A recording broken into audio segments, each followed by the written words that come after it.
Hello everyone, I am Ashi. Welcome to the channel Keep Growing. This is 7th part of the series. As you know, मैं हर vocabs की video में आपके लिए 5 very useful and effective vocabs लेके आती हूँ. तो चलिए आज की भी vocabs देखते हैं. आज की आपकी पहली vocab है imitate. The word imitate means to copy the behavior of someone or something. किसी के आचरण की कॉपी करना, नकल करना. राहुल imitates विराट कोहली. राहुल विराट कोहली की नकल करता है. The way Virat Kohli looks, the way he speaks, Rahul tries to imitate him. Don't imitate others, make your own identity. दूसरों की कॉपी मत करो, अपनी खुद की पहचान बनाओ. So the imitate means to copy the behavior of someone or something. Second word is embark. Embark का मतलब होता है to begin something, किसी चीज़ की शुरुआत करना. And the second meaning is to go on to a ship. जहाज पर चढ़ना. For example, she is now ready to embark on her journey of adventure. अपनी एडवेंचर जर्नी की शुरुआत करने के लिए वह रेडी है. On their anniversary my parents will embark on a trip around the world. मेरे पेरेंट्स अपनी एनिवर्सरी पे ट्रिप की शुरुआत करेंगे अराउंड द वर्ल्ड. किसकी शुरुआत करेंगे? Embark on a trip. Embark का मतलब होता है टू बिगिन समथिंग, शुरू करना. Third vocab is tentative. Tentative means when the word tentative is used about plans and events, तब इसका मतलब होगा uncertain, not definite.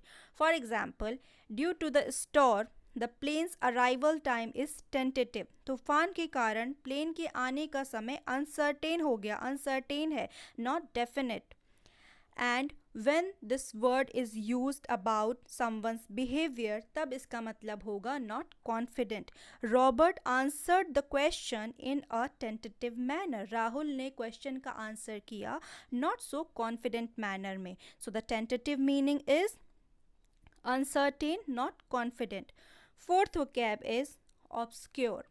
ऑब्सक्योर का यूज़ जब हम वर्ब की तरह करेंगे तब इसका मीनिंग होगा to make something difficult to see और अंडरस्टैंड. किसी वस्तु या प्रसंग को धुंधला बना देना. To make something difficult to see और understand. I took this example from the book I am reading. Some external influences obscure our true selves. कुछ बाहरी प्रभाव हमारे true selves को धुंधला कर देते हैं. होता है ना, कुछ जब हमारे ऊपर बाहरी प्रभाव हावी हो जाते हैं तब हम अपनी गुड क्वालिटीज़ को नहीं देख पाते हैं. Some external influences obscure our true selves. Obscure का यूज़ जब हम एडजेक्टिव की तरह करेंगे तब इसका मीनिंग होगा डिफ़िकल्ट टू सी और अंडरस्टैंड, जो आसानी से ना दिखे या समझ में ना आए. For some obscure reason he decided to give up his well paid job. So the word obscure means to make something difficult to see or understand. Fifth vocab is nostalgic. This is one of my favorite words. Nostalgic means होता है अतीत में खो जाना. अतीत में खो जाना कभी हम होता है ना, हम मूवीज़ देखते हैं, उसमें कोई सीन आता है या किसी की बातें सुनते हैं तो हम अतीत में खो जाते हैं, या तो दुखी हो जाते हैं या तो खुश हो जाते हैं. Feeling happy and also slightly sad when you think about the things that happened in the past. For example, I get nostalgic when I talk about my school days. जब मैं अपने स्कूल डेज़ की बात करती हूँ तब मैं अतीत में खो जाती हूँ. The book I am reading these days makes me feel nostalgic. जो बुक मैं आजकल पढ़ रही हूँ वो मुझे अतीत में मतलब मैं उसे पढ़कर अतीत में खो जाती हूँ. कुछ ऐसा उसमें लिखा होगा जिससे पढ़कर मुझे कुछ पास्ट की बातें याद आ जाती हैं. आज भी हमने 5 vocabs पढ़ी. Let's recall. Imitate. Imitate means to copy the behaviour of someone. Second is embark, means to begin, शुरुआत करना.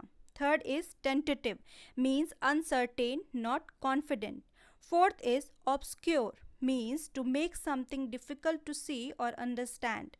And the fifth is nostalgic, thinking about things that happened in the past. Hope you understood all of these words. If you found my video useful, please like and subscribe to my channel. Thank you for watching everyone.